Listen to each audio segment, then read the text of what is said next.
Hello everyone and welcome back to my channel Edmond Mindaros, and for today's quick tutorial and I'm going to show you guys on how to add or remove Bluetooth icon on taskbar. And without further ado, and let's go ahead.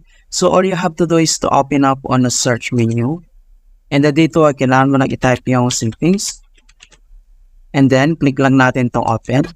And then dito sa settings, and then dito lang sa system, ang next ito yung Bluetooth and device. So kailangan lang natin yan i-tap. So click lang natin yan.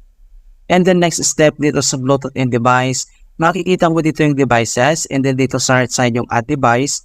So kailangan mo lang i-click ito mga kaibigan. So click lang natin yan. And then madadirect tayo ng another settings. Okay? So ang next step, so scroll down. And then dito lang sa related settings, under nito ay kailangan mo lang i-select dito yung more Bluetooth settings. Ito siya. So i-click na natin yan. And then pop up itong Bluetooth settings. So ang next step, dito lang sa options, and then dito lang sa baba, makikita mo dito yung notifications. And then kung paano ba natin i-add or remove yung Bluetooth icon on taskbar. So dito yung show the Bluetooth icon in the notifications area.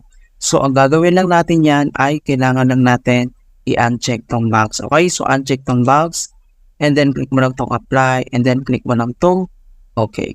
Right, so ganun lang po kasimple on how to add or remove Bluetooth icon on taskbar in Windows 11.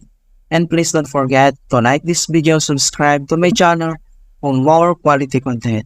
Thank you guys, and see you in my next tutorial.